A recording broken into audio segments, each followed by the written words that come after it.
Welcome back everyone. Welcome to civil services study है practice set number 227 है। Test series UP RO ARO के लिए चल रही है। प्रैक्टिस करेंगे इसमें हम जीएस के प्रश्नों पर। तो चलिए स्टार्ट करते हैं। इस टेस्ट सीरीज की प्लेलिस्ट बना रखी है, वहां पर आप टेस्ट नंबर 1 से लेकर 227 तक पहुंच सकते हैं। डिस्क्रिप्शन बॉक्स में लिंक है उसका। तो क्वेश्चन नंबर 1 है ये, इन्वायरमेंट एंड इकोलॉजी का निम्नलिखित में से कौन सी गैस अपने ग्रीन हाउस प्रभाव से ग्लोबल वार्मिंग में योगदान करती है? Carbon monoxide, nitrogen, sulphur dioxide, nitrous oxide.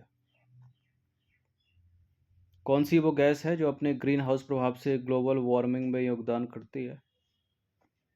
देखिए, सल्फर डाइऑक्साइड तो नहीं है ग्रीन हाउस गैस, नाइट्रोजन भी नहीं है, कार्बन मोनोऑक्साइड भी नहीं है। यहाँ सही उत्तर है nitrous oxide, option number D. Green house प्रभाव की बात करें, ग्रीन हाउस प्रभाव उत्पन्न करने वाली गैसों की बात करें।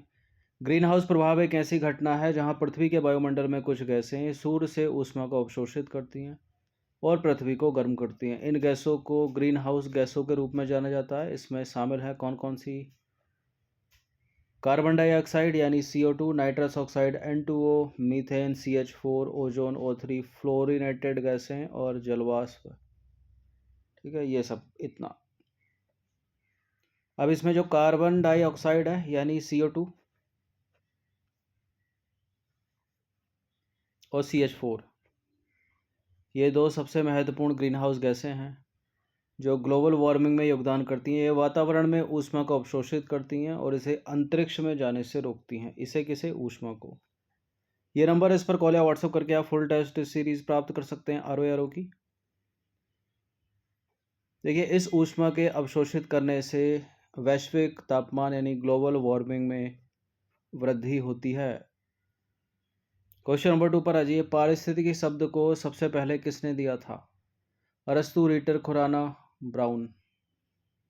खुराना मतलब हरगोविंद खुराना की बात हो रही है। यहाँ आंसर अरस्तु है, एरिस्टोटल बोलते हैं, ए है इसका आंसर। तो पारिस्थितिकी शब्द को सबसे पहले किसने दिया? अरस्तु। क्वेश्चन नंबर 3 पर आ जाइए। तुल्यांकी उपग्रह की पृथ्वी की सतह से लगभग कितनी ऊंचाई होती है?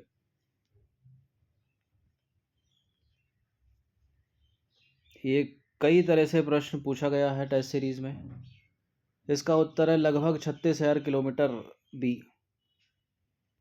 तुल्यांकी उपग्रह यानी सिंक्रोनस सैटेलाइट की पृथ्वी की सतह से लगभग ऊंचाई कितनी होती है? 36,000 किलोमीटर। और तुल्यांकी उपग्रह एक कक्षा में घूमता है जो पृथ्वी के विषुवत तल के साथ संरेखित होती है। इसकी घूर्णन की दिशा वही होती है जो पृथ्वी के घूर्णन की दिशा है, यानी पश्चिम से पूर्व की ओर, और यह पृथ्वी के समान कोणीय गति से घूर्णन करता है। ऐसा उपग्रह पृथ्वी पर उस स्थान के सापेक्ष शून्य आपेक्षिक वेग के कारण स्थिर दिखाई देता है। नंबर 4 पर आ जाइए। कृत्रिम उपग्रह के लिए ऊर्जा का कौन सा स्रोत होता है? ये इंपॉर्टेंट है प्रश्न। आर्टिफिशियल सैटेलाइट जो पृथ्वी से ऊपर छोड़ा गया, ठीक है, पृथ्वी की भू स्थिर कक्षा में, तो सूर्य का प्रकाश ही उसका ऊर्जा का स्रोत होगा, तो सौर ऊर्जा, सी है इसका आंसर। देखिए, कृत्रिम उपग्रह में सौर सेल विद्युत ऊर्जा का प्राथमिक स्रोत है और सिलिकॉन का उपयोग सौर सेल और प्रकाश वोल्टीय सेल में किया जाता है। वे प्रकाश ऊर्जा को विद्युत ऊर्जा में परिवर्तित करने के लिए प्रकाश वोल्टीय प्रभाव का उपयोग करते हैं। यानी सौर ऊर्जा चेंज हो रही है, विद्युत ऊर्जा में कौन कर रहा है? सौर सेल। प्रकाश वोल्टीय प्रभाव वह प्रभाव है जिसके कारण कुछ अर्धचालक पदार्थों में प्रकाश ऊर्जा विद्युत ऊर्जा में परिवर्तित हो जाती है। सौर सेल एक पीएन डायोड होता है और सौर पैनल उपग्रह पर लगे होते हैं क्योंकि अंतरिक्ष में सौर ऊर्जा प्रचुर मात्रा में होती है। सौर सेल प्रकाश ऊर्जा को अवशोषित करते हैं और इसे विद्युत प्रवाह में परिवर्तित करते हैं। सूर्य ऊर्जा का एक बहुत शक्तिशाली, स्वच्छ और सुविधाजनक स्रोत है।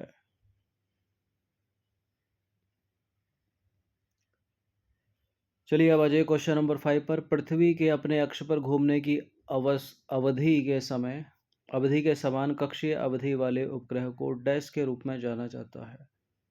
ध्रुवीय उपग्रह, स्थिर उपग्रह, भू स्थिर उपग्रह, इनसेट।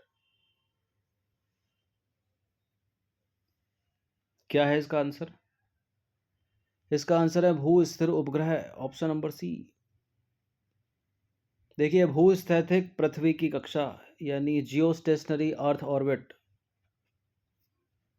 इसे जियोसिंक्रोनस भूमध्य रेखीय कक्षा भी कहा जाता है। यह एक कम झुकाव वाली कक्षा है। इसमें रखे गए उपग्रह जो है वो स्थिर दिखाई देते हैं। उनके पास एक कक्षीय अवधि होती है जो पृथ्वी की घूर्णन अवधि के समान होती है, यानी वो वैसे ही घूमेंगे जैसे पृथ्वी घूमती है पश्चिम से पूर्व की ओर।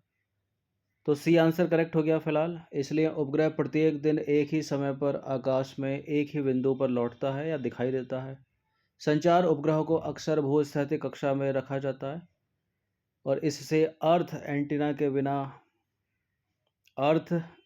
के लिए बिना घुमाए उन्हें ट्रैक करना आसान हो जाता है। भूस्थैतिक कक्षा में रखे गए उपग्रह पृथ्वी के भूमध्य रेखा पर सीधे ऊपर की ओर होते हैं। एक प्रेक्षक को जो पृथ्वी के ध्रुव के निकट है यानी पोल्स के निकट है, उसको वे आकाश में नीचे दिखाई देंगे। देखिए इसरो की भारतीय राष्ट्रीय उपग्रह जो प्रणाली है इनसैट को भूस्थैतिक कक्षा में रखा गया है। यह एशिया प्रशांत क्षेत्र में सबसे बड़ी घरेलू संचार उपग्रह प्रणालियों में से एक है। क्वेश्चन नंबर 6 पर आ जाइए। एक भू समकालिक उपग्रह को डैश ऊंचाई पर रखा जाना चाहिए जिससे कि वह गति कर सके। पश्चिम से पूर्व की ओर गति कर सके, पश्चिम से पूर्व की ओर, दक्षिण से उत्तर की ओर, दक्षिण से उत्तर की ओर। तो गति तो वैसे ही करेगा जैसे पृथ्वी करती है, यानी पश्चिम से पूर्व की ओर। या तो ए होगा या बी होगा। ध्रुवीय तल में या भूमध्य रेखीय तल में? भूमध्य रेखीय तल में ए है इसका आंसर।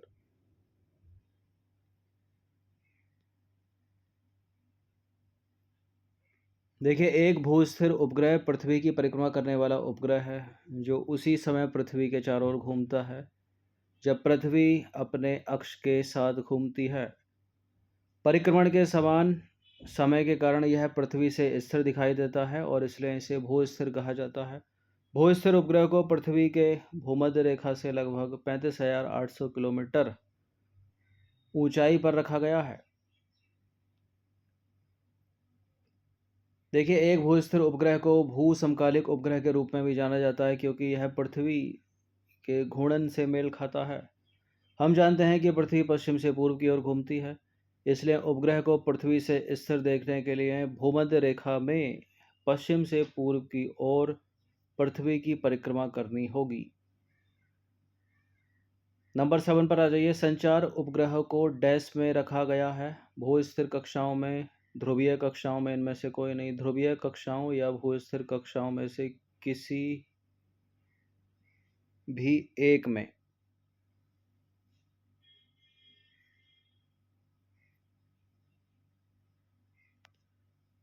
बी है इसका आंसर। देखिए एक भूस्थिर उपग्रह पृथ्वी की परिक्रमा करने वाला उपग्रह है जो उसी समय पृथ्वी के चारों ओर घूमता है जब पृथ्वी अपने अक्ष के साथ घूमती है। परिक्रमण के समान समय के कारण यह पृथ्वी से स्थिर दिखाई देते हैं, इसलिए इन्हें भूस्थिर कहा जाता है। भूस्थिर उपग्रह पृथ्वी की भूमध्य रेखा से लगभग 35,800 किलोमीटर की दूरी पर स्थित हैं। ठीक है, अधिकतर व्याख्या एक ही जैसी है इनकी। भूस्थिर कक्षाओं में उपग्रह ऐसे होते हैं कि वे पृथ्वी के बिंदुओं से स्थिर दिखाई देते हैं।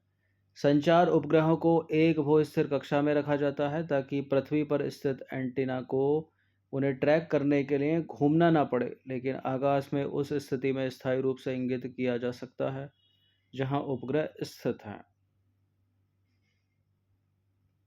क्वेश्चन नंबर 8 पर आ जाइए। इंपॉर्टेंट है प्रश्न। गुरुत्वीय त्वरण जिसको अंग्रेजी के स्मॉल जी से प्रदर्शित करते हैं, पृथ्वी के केंद्र में अधिकतम होता है, भूमध्य रेखा पर अधिकतम होता है, भूमध्य रेखा से ध्रुवों की ओर कम होता जाता है, ध्रुवों से भूमध्य रेखा की ओर कम होता जाता है।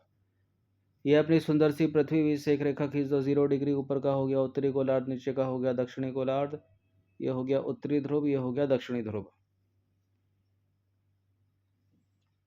अब जो गुरुत्वीय त्वरण है वो ध्रुवों पर सर्वाधिक होता है, अधिकतम होता है। ऊपर भी, साउथ पोल पे भी, ठीक है, नॉर्थ पोल पे भी अधिकतम है, साउथ पोल पे भी अधिकतम है। अब पहला स्टेटमेंट क्या है? पृथ्वी के केंद्र में अधिकतम होता है। पृथ्वी के केंद्र में होता है न्यूनतम। ठीक है, पृथ्वी के केंद्र में होता है 0। भूमध्य रेखा पर होता है न्यूनतम। भूमध्य रेखा से ध्रुवों की ओर कम होता जाता है। भूमध्य रेखा से ध्रुवों की ओर बढ़ता जाता है, ये भी गलत हो गया। ध्रुवों से भूमध्य रेखा की ओर घटता जाता है। यहाँ अधिकतम होता है तो यहाँ से नीचे की तरफ घटता जाएगा, यहाँ अधिकतम है नीचे की तरफ घटता जाएगा, यहाँ अधिकतम है नीचे की तरफ घटता जाएगा। तो ये वाला सही हो गया डी।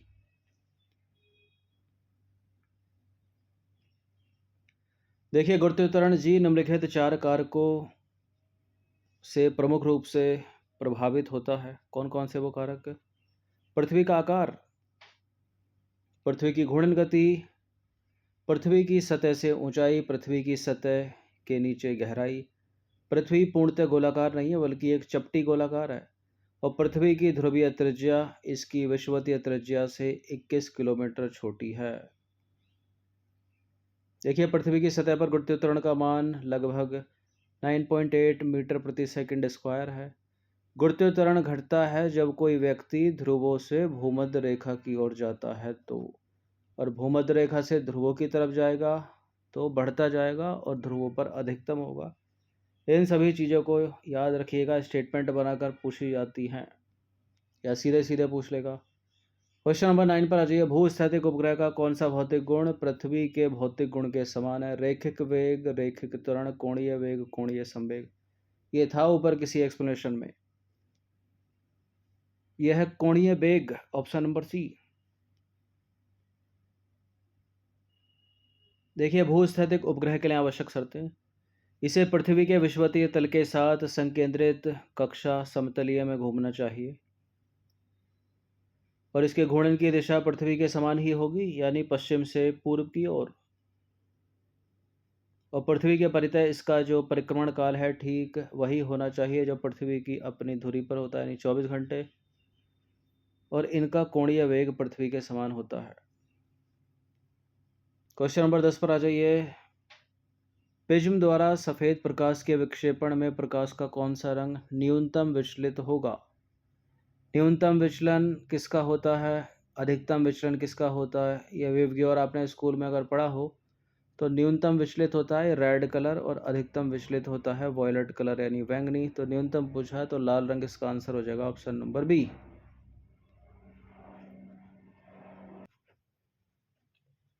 तो लाल कलर उसका आंसर हो जाएगा करेक्ट। देखिए प्रकाश का वर्ण विक्षेपण यानी डिस्पर्सन ऑफ लाइट। प्रकाश का वर्ण विक्षेपण एक प्रिज्म के माध्यम से गुजरने पर सफेद प्रकाश की किरण का अपने अवयवी रंगों में वियोजित होने की घटना है। प्राप्त 7 रंगों के बैंड को स्पेक्ट्रम कहा जाता है। और सफ़ेद प्रकाश का वर्ण विक्षेपण इसलिए होता है क्योंकि सफ़ेद प्रकाश के रंग कांच के प्रिज्म के माध्यम से विभिन्न गति से यात्रा करते हैं। देखिए जब सफ़ेद प्रकाश का वर्ण विक्षेपण एक प्रिज्म के माध्यम से होकर गुजरता है तो अधिकतम विचलन बैंगनी रंग का और न्यूनतम विचलन लाल रंग का होता है, इसलिए बी करेक्ट है।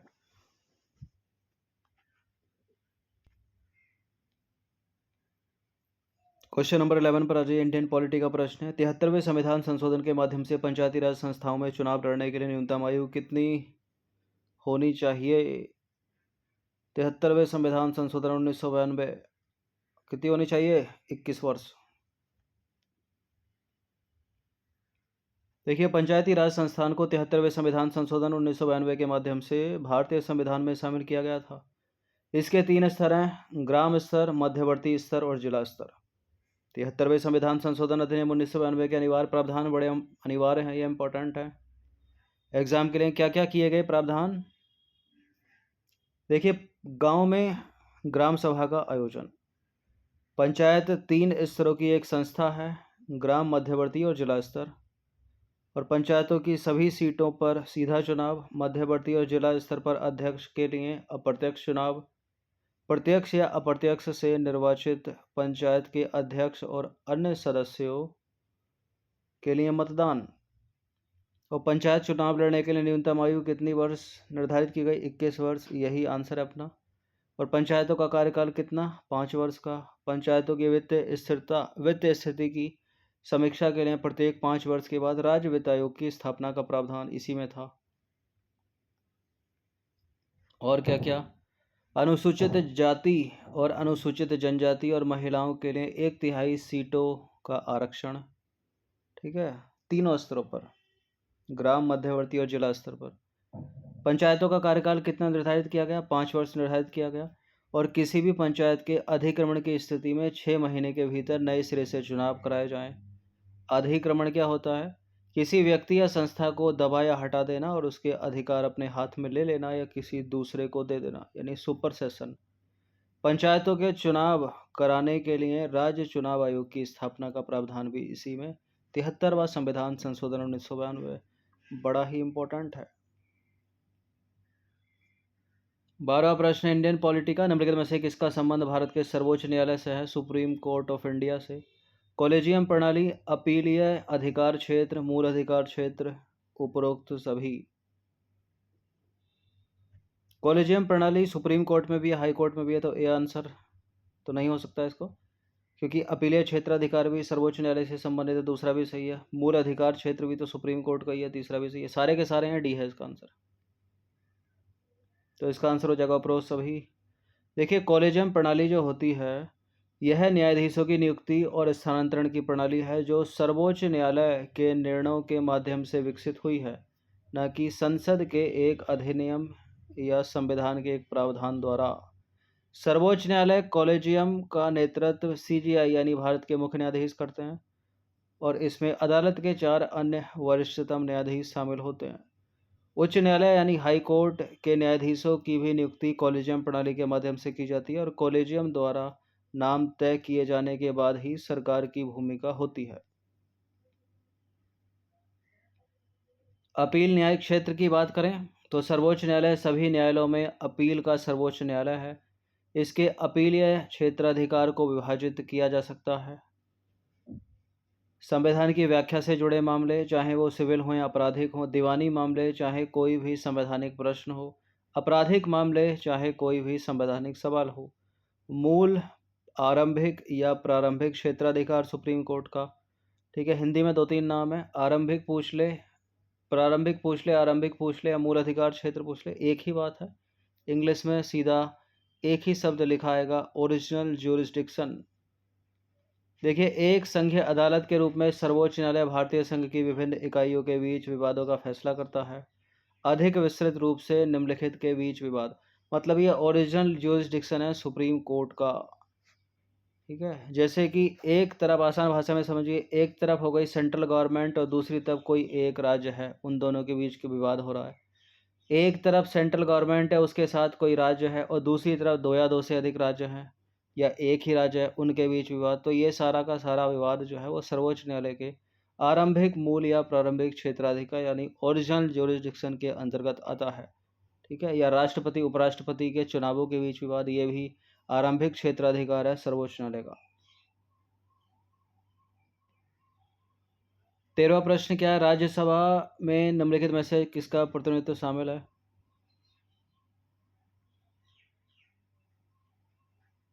राज्यसभा में निम्न में से किसका प्रतिनिधित्व? भारत के राष्ट्रपति द्वारा मनोनीत सदस्य, नागरिकों द्वारा सीधे चुने गए सदस्य, अप्रत्यक्ष रूप से नागरिकों द्वारा उनके प्रतिनिधियों के माध्यम से चुने गए सदस्य। तो सीधा तो है नहीं इसमें, 1 और 3 इसका आंसर हो जाएगा। ठीक है, सी। देखिए, संसद के उच्च सदन या राज्यसभा या राज्यों की परिषद का गठन 3 अप्रैल 1952 को किया गया था और प्रथम सत्र हुआ था इसका 13 मई 1952 को।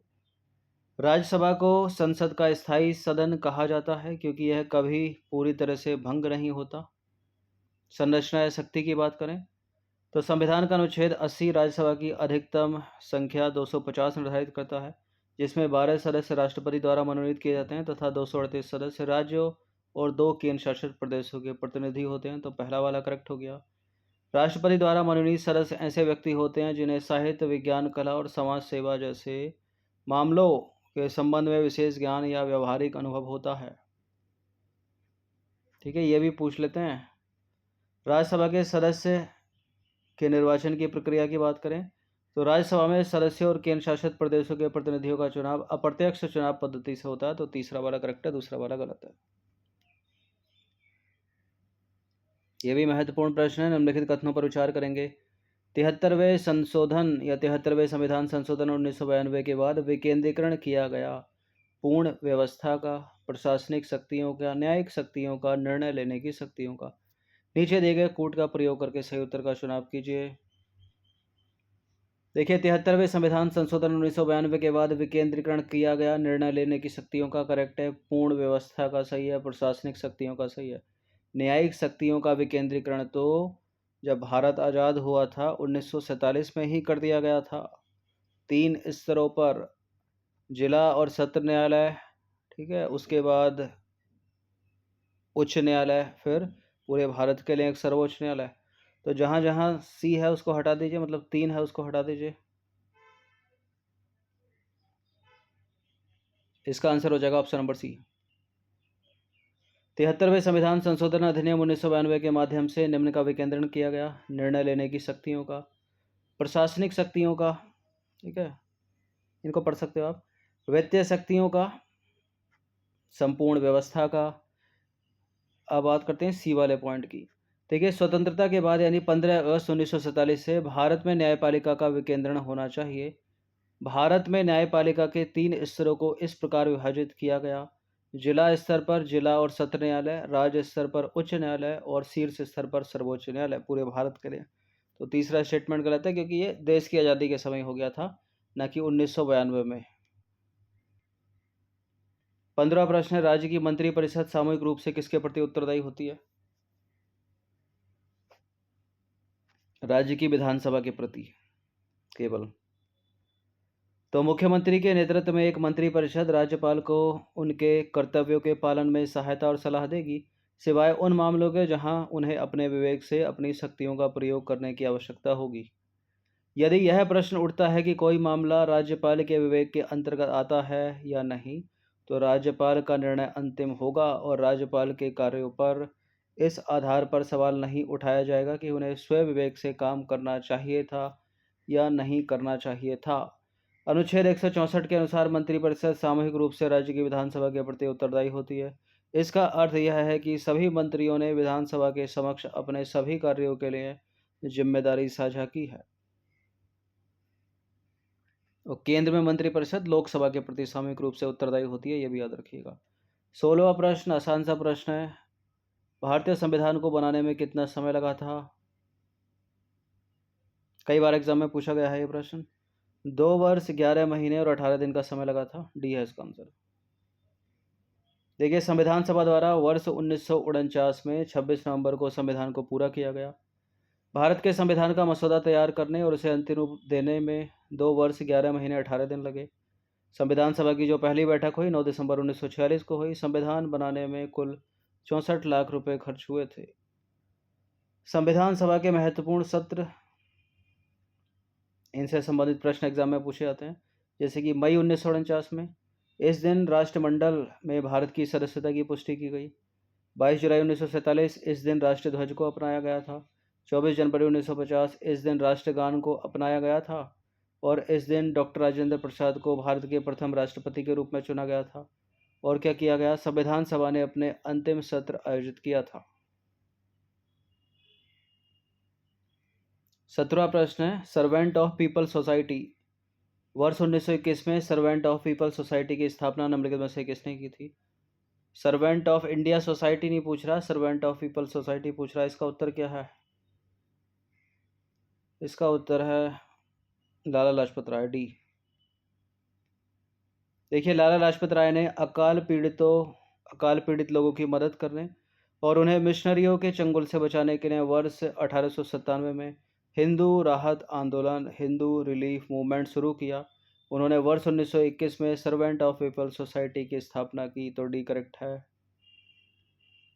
क्वेश्चन नंबर 18 दो स्टेटमेंट वाला सवाल है। निम्नलिखित कथनों पर विचार करेंगे।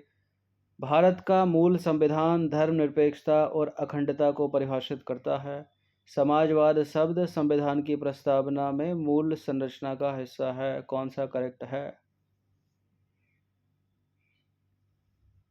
देखिए संविधान की प्रस्तावना उद्देशिका में संशोधन हुआ था तो कुछ शब्द बाद में जोड़े गए, ठीक है। समाजवाद भी बाद में जोड़ा गया, धर्मनिरपेक्षता भी, अखंडता भी। अब ये मूल संरचना का हिस्सा बता रहा है दोनों जगह, ठीक है। तो दोनों के दोनों गलत हैं, तो डी है इसका आंसर।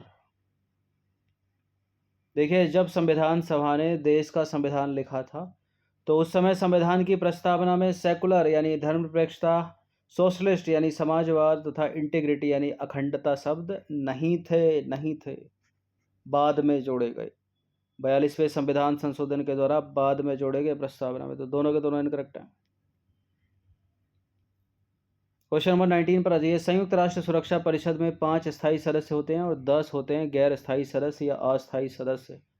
आपको बताना है कि इन 10 अस्थायी सदस्यों की जो अवधि होती है वो कितने वर्ष की होती है? 2 वर्ष, 3 वर्ष, 5 वर्ष, 1 वर्ष? 2 वर्ष की होती है। संयुक्त राष्ट्र सुरक्षा परिषद यानी यूएनएससी की स्थापना 1945 में संयुक्त राष्ट्र चार्टर के द्वारा की गई थी और संयुक्त राष्ट्र के 6 प्रमुख अंगों में से एक है ये। संयुक्त राष्ट्र सुरक्षा परिषद की सदस्यों की जो संख्या है वो 15 है। 5 होते हैं इसमें परमानेंट मेंबर यानी स्थायी सदस्य 10 होते हैं। गैर स्थायी सदस्य या अस्थायी सदस्य जो 2 वर्षों की अवधि के लिए चुने जाते हैं। परमानेंट मेंबर को हमेशा याद रखिएगा, भारत परमानेंट मेंबर में नहीं शामिल है अभी तक। संयुक्त राज्य अमेरिका, रूस, फ्रांस, चीन और यूनाइटेड किंगडम। 20वां प्रश्न अंतिम प्रश्न है। भारत के संविधान के निम्नलिखित किस अनुच्छेद में राज्यपाल की शपथ का प्रारूप दिया गया है? राज्यपाल की शपथ अनुच्छेद 154, अनुच्छेद 159, अनुच्छेद 158, अनुच्छेद 154। राज्यपाल की शपथ का प्रारूप किस में दिया गया है? अनुच्छेद 159, ऑप्शन नंबर सी। और आर्टिकल में क्या क्या दिया गया है एक्सप्लेनेशन में देखते हैं। देखिए, राज्यपाल को ना तो सीधे लोगों द्वारा चुना जाता है और ना ही अप्रत्यक्ष रूप से राष्ट्रपति के मामले में विशेष रूप से गठित निर्वाचक मंडल द्वारा चुना जाता है। वह राज्य के मुख्य कार्यकारी प्रमुख है और वह केंद्र सरकार के एजेंट के रूप में किसी भी स्टेट में काम करता है। इंपॉर्टेंट पॉइंट राज्य से जुड़े हुए। संविधान का भाग 6 राज्यों में सरकार से संबंधित है। संविधान के भाग 6 के अनुच्छेद 152 से 167 में राज्यों के अधिकारियों का प्रावधान है। राज्य की जो कार्यपालिका है उसमें कौन कौन? राज्यपाल, मुख्यमंत्री, मंत्रिपरिषद और राज्य के महाधिवक्ता होते हैं यानी advocate general of the state. प्रत्येक राज्य के लिए एक राज्यपाल होगा। कौन से आर्टिकल में लिखा? अनुच्छेद 153 में लिखा है। 154 में क्या है? राज्य की कार्यपालिका शक्ति को राज्यपाल में निहित किया जाएगा और राज्यपाल या तो सीधे या भारत के संविधान के अनुसार या अपने अधीनस्थ अधिकारियों के माध्यम से उसका प्रयोग करेगा, मतलब अपनी कार्यपालिकी शक्ति का। देखिए, किसी राज्य के राज्यपाल को राष्ट्रपति द्वारा उसके हाथ और मोहर के तहत वारंट द्वारा नियुक्त किया जाएगा। अनुच्छेद 155 में लिखा है। अतः स्पष्ट है कि अनुच्छेद 155 भारत में राज्य के राज्यपाल की नियुक्ति से संबंधित है। ऑप्शन में भी दिया था और अपना आंसर है ये सी वाला स्टेटमेंट। अनुच्छेद 159 में क्या है? राज्यपाल की शपथ का प्रारूप दिया गया है, तो विकल्प सी सही है। ये स्टेट वाले जो एग्जाम होते हैं वो राज्यपाल से जुड़े प्रश्न ज़्यादा पूछता है, तो यूपीएससी में भी दोनों से ही पूछ लेता है, अधिकतर राष्ट्रपति को ज़्यादा फोकस करता है उधर। तो 20 प्रश्न थे ये। जनरल साइंस के भी इसमें प्रश्न थे, ज्योग्राफी के भी थे, इन्वायरमेंट इकोलॉजी के भी थे और पॉलिटी के भी थे। इन सभी टेस्ट की आप फुल टेस्ट पीडीएफ सीरीज प्राप्त कर सकते हो पेड टेलीग्राम ग्रुप से जुड़कर। ये नंबर इस पर कॉल या व्हाट्सअप करके हर दिन प्रैक्टिस करते रहिएगा। धन्यवाद।